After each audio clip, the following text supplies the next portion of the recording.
రాహు, చిన్న శరీరమే లేనిది. నిజానికి సగంలో సగమనాలి. దాన్ని కూడా నీవు రాయిలాగా కఠినం చేసేసుకున్నావు. ఎందుకలా? నారదా, నీవు వీణనైతే వాయిస్తావు గాని నీ కంఠస్వరంలో విషముంది. అమృతపానం చేసిన అసురుడికి కూడా అమృతంలో విషమే కనిపిస్తుంది రాహు. నారాయణ నారాయణ, తప్పు నీది కాదులే, నీ అసుర ప్రవృత్తిదే. నీ దివ్య ప్రవృత్తి కూడా గొప్పగా పని చెయ్యదులే నారదా. నారాయణ నారాయణ.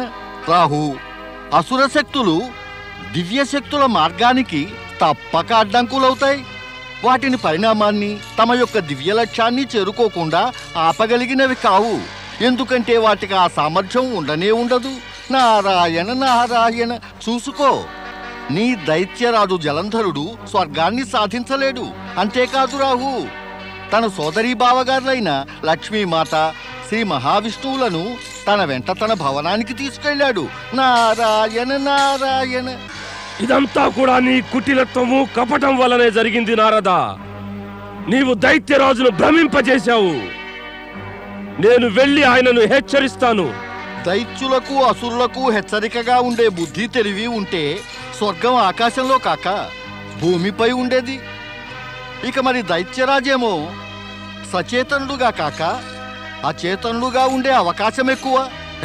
నారాయణ నారాయణ. ఇక మరి హెచ్చరించడానికి దైత్య గురు శుక్రాచార్యుడున్నాడుగా. కానీ గురు శుక్రాచార్యుని కంటే ముందుగా అక్కడికి వెళ్ళి దైత్యరాజుకు నీవు గురువునవుదామని నీవు ప్రయత్నిస్తే నీవు తాగిన అమృతం కూడా బహుశా పనిచేయదేమో. నారాయణ నారాయణ. నీకు పట్టిన ఈ దుర్గతి మరింతగా విషమించిపోతుందేమో. జాగ్రత్త, ఈ మిగిలిన మస్తకాన్ని కాస్త మిగలని.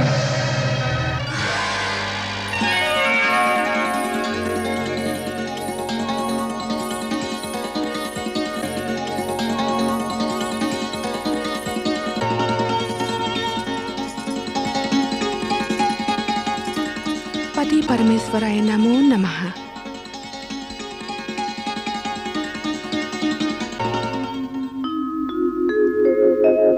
సశంఖ చక్రం సకిరీటీ కుండలం సపీత వస్త్రం సరసీరుహేక్షణం సహార వక్షస్థల కౌస్తుభశ్రియం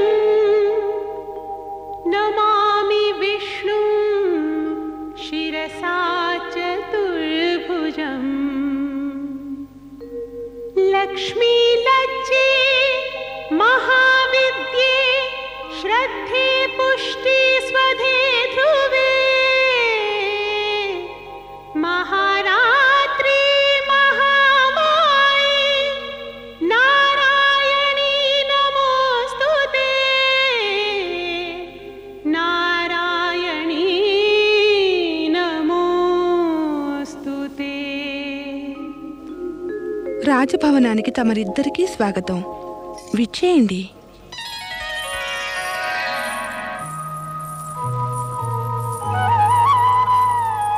స్వామి, తమరు దేవతలకు హితం కోరే శ్రీరూపిణి లక్ష్మిని, శ్రీమన్నారాయణుని మన భవనానికి ఆహ్వానించి వారిని ఆదరించి గౌరవించడం వల్ల తమ కీర్తి ఇనుమడించారు.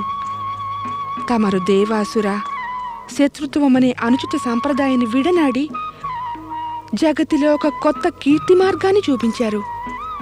నిజం చెప్పావు వృందా. జగతిలో ఎన్ని యాత్రలున్నా అవన్నీ సుఖాంతాలే అవుతాయి. కానీ శత్రుత్వమనే యాత్రకు అంతం త్వరలో కలగదు. కలిగినా కూడా అది దుఃఖాంతమే అవుతుంది. నా సోదరుడు జలంధరుడు ఈ దుఃఖాంత యాత్రను మధ్యలోనే ముగించి ఒక మహత్కార్యం చేశాడు. మన మహాబలి జలంధరునిలాగానే జగతిలోని ఇతరులంతా కూడా ఒక సత్యాన్ని ఆమోదించాలి. ఉజ్వల కీర్తి ఔన్నత్యాలను శత్రుత్వంతో కాక పరమ మైత్రి వల్లనే పొందవచ్చు. అవును జగదీశ, శత్రుత్వం వల్ల సంపూర్ణ వాతావరణం కలుషితమవుతుంది. మదిలోని విద్వేషం పరివారం, స్వజనులు, వంశము, కులాన్ని కూడా మలినం చేసేస్తుంది. భావితరాలు కూడా రోగులు, భోగులు అయిపోతారు. అందరి భవిష్యత్తు అంధకారం అయిపోతుంది. స్నేహభావం వల్ల సంపూర్ణ వాతావరణం ఆనందం, ఉల్లాసంతో నిండిపోతుంది. అందరి మనస్సుల్లో సద్భావనలు, సదుద్దేశాలు, సౌభాగ్యం కోరే భావనలు జన్మిస్తాయి. జీవితేచ్ఛ బలవత్తరం అవుతుంది. సంతానం యోగ్యులు, గుణవంతులు అవుతారు. స్నేహభావం ఎప్పుడూ సుఖం, సంపద, సమృద్ధులను అభివృద్ధి చేస్తుంది. నిజం చెప్పావు.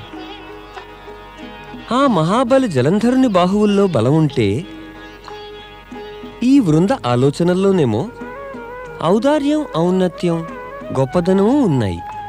ఎంతో బాగుంది. ఎవరి వదిననుకున్నారు?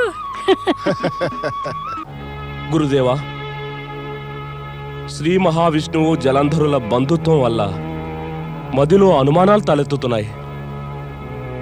ఇటువంటి బంధుత్వం వల్ల జరగరానిదేమీ జరగదు కదా? అవును గురుదేవా. అంటే దేవగురు, జలంధరుడు దేవతలకు శత్రువు. భక్తవత్సలుడు శ్రీ మహావిష్ణువు దేవతలకు హితైషి, రక్షకుడును. జలంధరుడు శ్రీ మహావిష్ణువుతో బాటుగా లక్ష్మీదేవిని కూడా అతిథులుగా వెంటపెట్టుకు వెళ్ళాడు. దీని పర్యవసానం శుభకరమేనా? ఇలాగే జరిగితే ఇక శ్రీ మహావిష్ణువు దేవతల పక్షం వదిలేసి అసురుల కోసం వారి పక్షపాతి కారు కదా? శ్రీ మహావిష్ణువు గురించి అలా ఎందుకు అనుకుంటున్నారు? వారు జలంధరుని బావగారు గురుదేవా, బావగారు. ఆలివైపు వారు ఆత్మీయులు. ప్రపంచపు సత్యాలన్నీ ఒక ఎత్తు, భార్యకు సోదరుడు ఒక ఎత్తు. శ్రీ మహావిష్ణువు భార్యా సోదరుల ప్రేమ ప్రవాహంలో పడి మనకు దూరమైపోగలరు. తమరు మర్చిపోతున్నారు దేవేంద్ర. నీచవర్గం వారు స్వార్థం వల్ల, ప్రేమ బాంధవ్యాల వల్ల చెలించిపోతారు. ఉచ్చవర్గంలోని మహాత్ములు, సత్పురుషులు స్వార్థం వల్ల సంబంధాలను పాడుకానివ్వరు.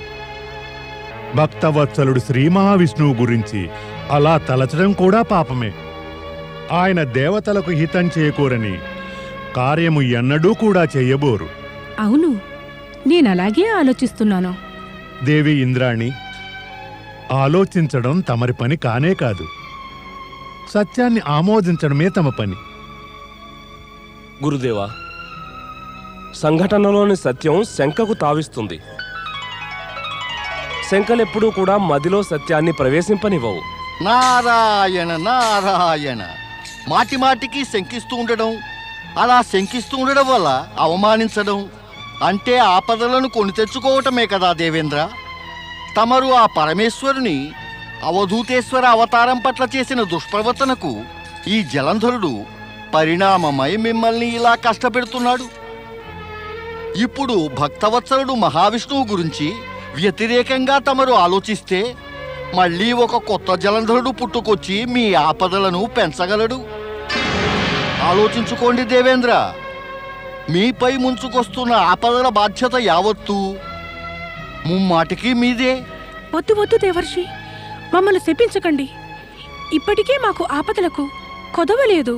శాపాలు, ఆశీర్వాదాలు, కృప ఇత్యాదులు అన్నీ కూడా కార్యాచరణ వల్లనే కలుగుతాయి శచీదేవి. ఎవరు ఎవరికి మంచిని చెడ్డను కలిగించలేరు. మనుషుల దురాలోచనలు, సద్భావనలు, పాపాలు, వారి సత్కార్యాలు గురుత్వాకర్షణ ద్వారా సత్ఫలితాన్ని లేదా దుష్ఫలితాల్ని కలిగిస్తాయి శచీదేవి. భక్తవత్సలుడు మహావిష్ణువు గురించి దురాలోచన చేయడం సత్ఫలితాన్నిస్తుందా? దేవర్షి, కానీ వారు లక్ష్మీదేవితో జలంధరుడు భవనానికెళ్లారు. అది నిజమే కదా? అది నిజమే. వారి ఆతిథ్యాన్ని కూడా స్వీకరించారు. జలంధరుడి ఆతిథ్యం స్వీకరిస్తే మాత్రం అలా అనగలమా దేవి శచి? శ్రీ మహావిష్ణువు ఇక దేవతల హితం కోరేవారు కాకుండా పోతారా?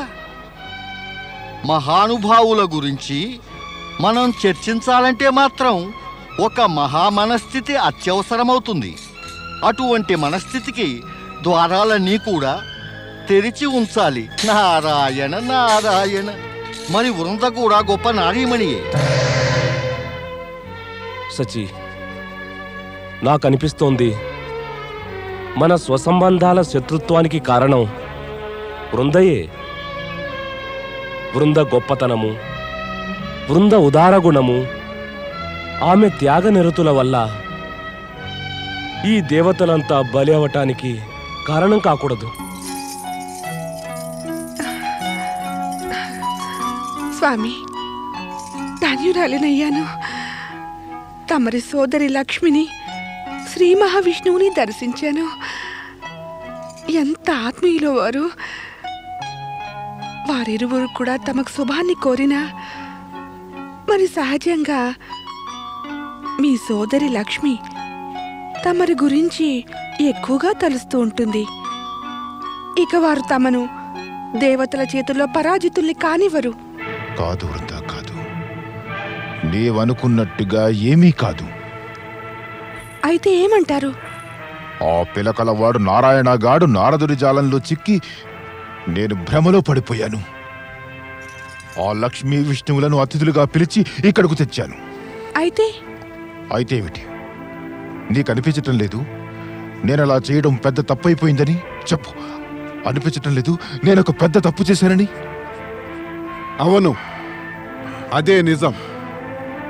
నీ వల్ల ఒక పెద్ద తప్పు జరిగిపోయింది జలంధర. కానీ నీ ఆలోచన కూడా సరైనది. నీవు నారదుడి మాయలో పడ్డావన్నది నిజం. అతడే నీకు విష్ణువును లక్ష్మిని ఇక్కడికి తేవాలన్న సూచననిచ్చి మూర్ఖుని చేశాడు. ఏమిటి? మహాబలి జలంధరుడు మూర్ఖుడయ్యాడా? అవును, మూర్ఖుణ్ణి చేసి ఇటు అటు తిప్పి మరీ ఆనందించటం నారదుడికి అలవాటు.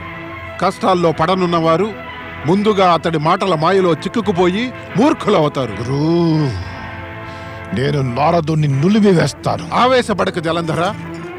ఈ యావత్ ప్రపంచంలో నాశ వినాశనం కావించటంలో కేవలం నారదుడే నిపుణుడు. నాశ వినాశ కార్యాలు అతడు చిరునవ్వుతో ఇతరులను కూడా నవ్విస్తూ ఎంత సహజ ధోరణిలో నారాయణ నారాయణ అంటూ చేస్తాడంటే వారినెప్పుడు మూర్ఖులు చేసి ఏడిపిస్తూ ఉంటాడో ఎవరికి ఏమీ తెలియదు. గురూ, ఈ మూర్ఖుల మూర్ఖాలాపాలు కట్టిపెట్టు. ఇప్పుడేం చెయ్యాలో చెప్పు. కట్టిపెట్టటమా? మూర్ఖత్వాన్ని మట్టు పెట్టవలసిందే. అదెలా? వారిద్దరిని వెంటనే పంపించాలి.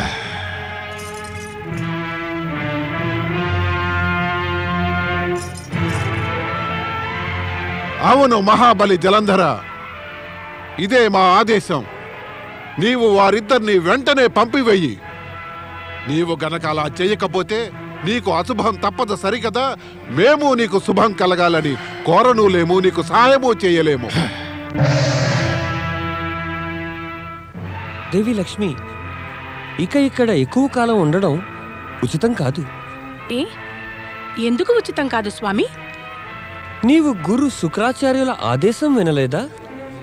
ఏం అవసరం వచ్చింది? నా సోదరుడు జలంధరుడు శుక్రాచార్యుల ఆదేశం ఆమోదించడానికి?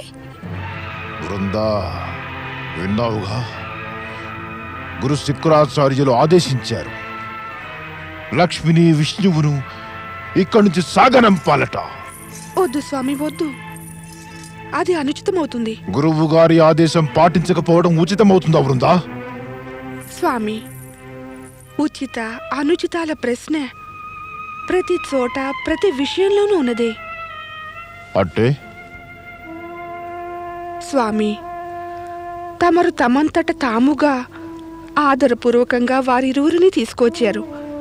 ఇప్పుడు నిరాదరణతో వారిని ఇప్పుడు ఇక్కడి నుంచి వెళ్ళిపోమనడం ఉచితమేనంటారా? శత్రువుల గురించి ఇంతగా ఆలోచించవలసిన అవసరం నాకు లేదు. స్వామి, వారు శత్రువులని మీకు ముందుగానే తెలుసు కదా. అలాంటప్పుడు ఇక్కడికి పిలవడం ఎందుకు? తమరు మర్చిపోతారే, లక్ష్మీదేవి తమ సోదరి కదా. ఆ శ్రీ మహావిష్ణు ఆమెకు భర్త. ఇక నిర్ణయించవలసింది మీరే. వారు ముందు మీకు శత్రువులంటారా బంధువులా? మనకి బంధువులు ఎవరైనా శత్రువులైపోతే వారిని శత్రువులుగా పరిగణించడం ఉచితమే. కానీ శత్రువులే బంధువులైనప్పుడు అప్పుడు బహుశా నాకిక మీదట గురు శుక్రాచార్యుల అవసరమే ఉండదేమో. నీవే ఒక గురువై బోధనలు చేస్తున్నావు. కానీ వృందా, నీ బోధనలు నన్ను ఏమాత్రం ప్రభావితుడు చెయ్యవు. నేను వెంటనే వెళ్ళి లక్ష్మిని విష్ణువును సాగనంపి వస్తాను. స్వామి, నేను మిమ్మల్ని ప్రార్థిస్తున్నాను. తమరు అతిథులను అవమానించకండి, అతిథులను అవమానించకండి స్వామి. అతిథులను అవమానించకపోతే నాకు చావు తప్పదు. వినలేదా గురువర్యులేమన్నారో? స్వామి, నేనొక ఉపాయం చెబుతాను. దానితో తమకు మృత్యువు కలగదు, అతిథులకు అవమానము కలగదు. తమరు నిశ్చింతులు కండి. ఎవ్వరికి హాని కలగకుండా తమరు కోరినట్టుగా అంతా జరిపిస్తాను. ఆలోచించుకో బృందా. నేను కోరినట్టుగా నీవు గనక చెయ్యకపోయినట్టయితే నేను చెయ్యబోతున్నది బహుశా నీకు నచ్చకపోవచ్చు. నేను ఇరువురిని బయటకు గంటేస్తాను. వద్దు వద్దు, అందుకు అవసరం ఏమీ ఉండదు. దీనికి అవసరం లేకపోతే దానికి కూడా అవసరమేమీ ఉండబోదు.